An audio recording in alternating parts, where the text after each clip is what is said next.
sungguh berjalan kembali. Kenapa? Beliau menyuruh kompi yang ada di Aceh, Komnas HAM yang ada di Aceh, hapuskan. Ini tidak bisa. Saya tidak setuju. Kenapa? Karena itu pelanggaran yang sangat-sangat besar. Karena apa? Yang korban bukanlah hanya para yang memang pejuang.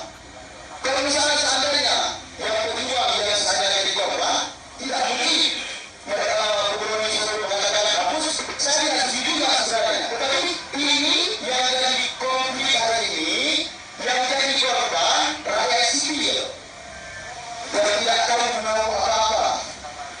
Kalau kejadian begitu, kalau 98 kejadian begitu, berapa orang yang di sini yang jadi korban?